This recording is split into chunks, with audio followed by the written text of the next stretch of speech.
Fala, meus caros, tudo bom? Primeiramente, Feliz Natal a todos. Aqui já é dia 26, já é o dia, 20, o dia seguinte, né? Tá de manhã, são 8h02 da manhã e eu vim aqui gravar esse vídeo. Mas no Brasil ainda é Natal e eu tô planejando publicar esse vídeo assim que eu terminar de gravar. Então ainda é Natal. Então Feliz Natal a todos. E aproveitando também para desejar Feliz Ano Novo, que em breve tá chegando aí. Espero que seja um ano de muita evolução, muita prosperidade para todo mundo. Nesse vídeo aqui eu queria falar um pouquinho sobre as novidades do Rails 7 que foi lançado recentemente. Inclusive a gente tem novidades vindo por aí, não posso falar muito, mas posso adiantar que tem a ver com o curso mais ambicioso que a gente já produziu. Então aguenta aí que vai vir novidades muito interessantes em breve. Mas vamos falar um pouquinho de Rails 7. Rails 7 ao mesmo tempo que mudou muita coisa, não mudou nada. E eu explico por que eu estou falando assim. Na parte de back-end mudou muita pouca coisa. Tem uma novidade aqui e ali. Claro que sempre tem melhorias incrementais, mas as novidades que vale a pena comentar e entender as diferenças e estudar são poucas. São bem poucas, na verdade. Inclusive, eu arrisco dizer que se você não estudar nada, você vai continuar conseguindo fazer tudo que você já faz hoje com o Rails 6. Essa é uma boa notícia e uma má notícia sempre, né? Que assim, significa que o framework está estável o suficiente, você não precisa estudar muito para se adaptar e não vai ter trabalho para repreender coisas e tirar essa memória muscular que às vezes a gente tem, né? Memória muscular, será que até faz sentido falar isso, já que é uma coisa, é um exercício mental, né? Não sei se faz sentido falar memória muscular, mas você entendeu o que eu quis dizer. Por outro lado, significa que está tendo menos inovação, né? Apesar de estar mais estável e tudo mais, teve menos novidades significativas. Eu particularmente gosto porque de todas as ferramentas, de todos os frameworks e até linguagens, por que não, que eu venho estudando nos últimos, 5, 10 anos, sempre que eu preciso criar um projeto, que eu preciso ir rápido. Bom, o lugar que eu tava ali não tava dando muito certo, tava muito molhado, eu tava numa posição ruim porque eu trouxe o meu tripézinho para gravar o vídeo, mas eu esqueci da parte de cima e aí não deu para acoplar o celular ali. Então eu vou mudar aqui o cenário. Eu vou caminhando e conversando com vocês, beleza? Então, como eu estava dizendo, de todas as ferramentas que eu testei, Node.js, Elixir e tudo mais, são excelentes plataformas para se codar, mas eu ainda acho o Rails mais produtivo para quando a gente tem projetos que estão assim, tem uma certa urgência para ser desenvolvidos. Rails ainda para mim é o mais produtivo, a combinação, né, da linguagem Ruby e o framework Rails são os mais produtivos e os mais rápidos para codar. Bom, dito isso, né, que o back-end mudou muito pouco, o front-end mudou muito.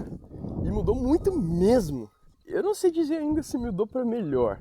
O que eu posso dizer é que assim, ainda dá para codar da forma antiga, do jeito que a gente fazia até o Rails 6, que era usando o Webpacker, e delegando, que para mim foi uma grande novidade do Rails 5.2 e depois virou oficial no Rails 6, que é poder usar todo o ecossistema do JavaScript dentro do mundo Rails. Isso para mim foi foi uma virada de jogo assim sensacional. Eu achei que eles tivessem acertado muito, mas aparentemente o pessoal lá não estava feliz. O pessoal lá, eu digo, o pessoal do Rails Core, né, do Rails Core Team, o time que mantém o Rails, não estava muito feliz com isso. O DHH, o criador do framework, comentou em um podcast que ele gravou recentemente que ele realmente não estava feliz durante esses 5 anos que foi dessa forma. Nem parece que foi 5 anos, parece que foi ontem que eles mudaram essa forma aí.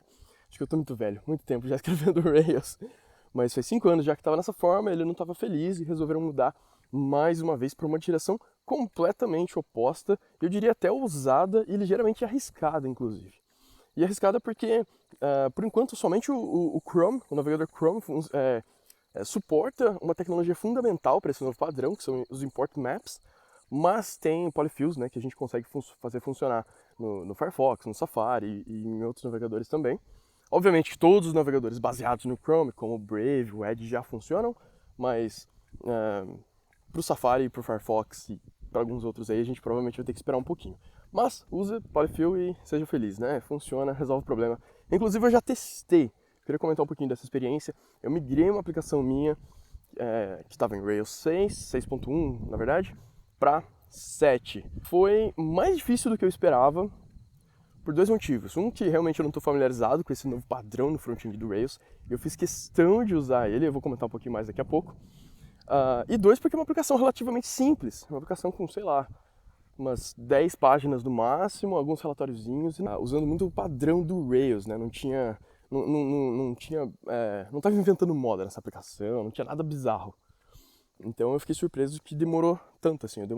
Foi acho que uns 2 dias, mas várias horas desses 2 dias. Vamos lá, deixa eu comentar um pouco então o que mudou no front-end, né? A gente não tem mais o Node rodando para fazer todo o tooling de desenvolvimento web em geral, né? A partir de bundle de CSS, bundle de JavaScript. A gente não tem nem mais o package.json, a partinha Node Modules, o Yarn, não tem mais nada disso. Então, para quem vai configurar do zero na parte de front-end, vai ficar mais simples. Você nem precisa mais do Node. Inclusive, eu quis fazer nesse padrão para essa aplicação para ver se realmente ia funcionar, para ver se realmente ia fazer sentido, né, para todo tipo de app. Eu tenho medo, às vezes, deles tomarem uma decisão. Apesar que eles usam no Hey.com, no Basecamp, o GitHub também está usando já essa última versão. O lance é que, sim, deu para migrar, deu para usar todas as ferramentas, exceto o ESLint.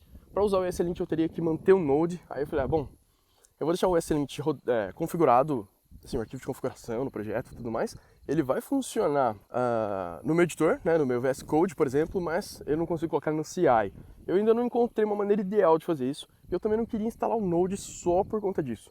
Eu queria muito que eles fizessem algo parecido com o Tailwind. O Tailwind, aquele framework CSS, o que eles fizeram foi bem bacana. Eles criaram um CLI independente, standalone. Então você consegue, tipo, ele é escrito em JavaScript ainda, mas você consegue ir lá e compilar, digamos assim, para um binário para cada uma das plataformas, para Windows, para Linux, para macOS. Então, quando você instala um desses CLIs, você não depende do Node para rodar. Isso é bem legal. Mas enfim, consegui migrar a aplicação toda para usar esse padrão novo, usando o que mais chama atenção do lado do front-end, que foi o fato deles terem incorporado o Hotwire. Hotwire é uma coletânea de bibliotecas, são 3 na verdade, só que uma ainda não foi lançada e não é tão importante, segundo o próprio DHH, criador da parada toda, mas as 2 principais são o Turbo e o Stimulus. O Turbo é uma evolução do antigo TurboLinks, que antigamente era só uma forma de fazer aplicações Rails normal virar um SPA, né, Single Page Applications, e agora ele evoluiu para basicamente tomar conta de para deixar mais SPA, digamos assim. Agora funciona com formulário, funciona com tudo. Essa é a verdade, não tem muito. Agora que eu me toquei que eu estava me enquadrando todo errado, mas tudo bem, agora acho que ficou melhor. Enfim, tem o Turbo, que cuida toda essa parte, e eu acredito que ficou melhor do que o TurboLinks. Eu sempre fui uma das pessoas que não era nem um pouco a favor do TurboLinks. Tenho alunos que usam o Windows e ele não funciona 100% no Windows. Sempre tem alguma coisinha ali que você esquece de fazer do jeito dele, em vez de fazer do jeito tradicional do JavaScript, e aí a parada não funciona, é meio irritante. Do jeito que eles fizeram da forma nova ficou melhor, porque você praticamente não tem que escrever mais JavaScript para fazer coisas básicas. Isso ficou bem legal. Tem também todo o lance lá de controllers que faz parte do Stimulus daí, né? Que resolve muito, você não tem mais que lidar com o Turbo por conta disso. E eles se integram de uma forma maravilhosa, é muito massa como tudo funciona e fica bem mais simples, de fato. Agora, a minha preocupação é, assim, a pessoa deixar de estudar JavaScript porque o Rails tem uma forma própria de fazer. Isso eu não concordo muito. Eu acho que JavaScript é importante e vai continuar sendo importante por um bom tempo. Quando eu digo JavaScript, eu estou falando JavaScript e TypeScript, tá joia? TypeScript também é sensacional e eu recomendo muito. Então, fugir um pouco dessa maneira de escrever aplicações, de lidar com o ecossistema JavaScript e tal, eu acho meio arriscado. Mas, por outro lado, ficou mais simples. Ficou realmente mais simples e resolve, acho que 99,9% de problemas comuns que a gente tem para desenvolvimento web. Provavelmente em alguns casos ali vai fazer mais sentido você continuar usando um React ou alguma outra coisa no seu front-end. Pronto, tava cansado de ficar segurando a câmera assim com a mão, arranjei outro lugar para sentar aqui. Enfim, para quem ficou meio confuso com esse lance de eu ter falado front-end do Rails e React, por exemplo, ou ainda outra biblioteca de front-end, outra biblioteca de UI, deixa eu explicar mais ou menos quais são as estratégias hoje que a gente pode escrever uma aplicação web. Basicamente, a gente pode escrever uma aplicação Rails para cuidar de ambos o back-end e o front-end. Tá? Essa é a forma mais tradicional, digamos assim, de fazer uma aplicação Rails, que foi a forma mais comum assim que a gente cria, né, desde que surgiu o Rails. Depois que surgiu o React e outras coisas do tipo, outras ferramentas do tipo, o que a gente pode fazer... Eu vou dar exemplo de React, que é o que eu tenho mais experiência, tá joia? Uma segunda forma de fazer, uma segunda estratégia. Eu vou listar 4, tá? A primeira é o Rails para cuidar do back-end e do front-end. Tudo do lado do Rails, e é o que eu estava falando até agora há pouco, né, usando o Hotwire, que é o Turbo mais o Stimulus, que também tem uma outra ferramenta chamada Strada, que eles não liberaram ainda, mas essa é outra história. Depois a gente tem a segunda opção, que é deixar o Rails cuidando ainda do back-end e das views, porém com alguns componentes. Por exemplo, você tem lá uma página, está sendo renderizado pelo Rails, a view é toda Rails, mas você tem um componente, por exemplo, você tem um gráfico ali que você queria usar uma biblioteca React. Você ainda pode fazer isso. Você pode ir lá e falar, esse trechinho aqui eu queria usar React. E aí você pega só aquele trecho e monta um componente React ali. Já usei isso daí em algumas aplicações, funciona bem. No Rails 7 talvez seja um pouquinho mais complicado, talvez não, provavelmente você vai ter que configurar com o Node, que é agora a forma antiga, por mais bizarro que soe isso, e por mais que eu não concorde com esse caminho, mas tudo bem, é o que é. Mas por enquanto ainda dá para usar com o Node e tudo mais, talvez na versão 8 ou 7.1, por exemplo, talvez eles matem de vez essa opção, o que para mim vai ser um erro, espero que eles não façam isso. A terceira opção é uma opção que eu já vi na empresa que eu trabalho, um projeto muito grande inclusive, o que eles fazem essas três primeiras são muito parecidas, tá? Que é o Rails ainda cuidando do back-end e do front-end, porém, aqui o Rails praticamente só fornece dados para a parte do front-end. Então, na hora que ele renderiza a view, né, o HTML ainda é provido do lado do servidor pelo Rails, mas quando chega na view, o Rails já não sabe mais nada. É só um componentezão React que monta a página inteira. Inclusive tem umas formas bem interessantes de fazer isso. E ele monta a página inteira e ali dentro tem vários subcomponentes e aí tudo mais que precisa. Então é basicamente o Rails achando que está cuidando de tudo, mas na verdade o front-end é todo do React. E tem a quarta opção, que depois de analisar todas essas, inclusive as opções novas do Rails 7, a quarta opção para mim ainda é a mais viável para projetos que você pretende manter a médio ou longo prazo, que é separar completamente o back-end do front-end. Então você tem o Rails como API, né, no back-end. O Rails ainda vai continuar lidando com gerenciando o banco de dados, né, adicionando, lendo, deletando, atualizando dados do banco de dados, fazendo integração com APIs externas, mandando e-mails, enfim, cuidando de lógica de negócio. Todo o lado de back-end continua sendo feito pelo Rails. E do outro lado, no front-end, a gente tem uma aplicação completamente separada, feita em alguma biblioteca própria para UI, por exemplo, o React, né, que eu estava falando antes. Então, pode ser um projeto Next.js, que para mim é o melhor framework de React hoje. Então, você pode ir lá Inclusive, eu estou desenvolvendo um projeto novo usando justamente essa stack, né, o Rails só para API e Next.js para cuidar de uma aplicação React no front-end. E eles se comunicam através dessa API. Né, basicamente isso. Aí você pode fazer autenticação com a JWT. Essa aplicação que eu falei que eu migrei para o Rails 7 usando a primeira estratégia, que é só o Rails cuidando de tudo, eu removi alguns componentes React que eu tinha, removi Node, removi Webpack, removi Babel, removi tudo isso daí, deixei só o Rails cuidando de tudo. E tem funcionado bem, está no ar já, está em produção. É uma aplicação, como eu falei, relativamente simples, né?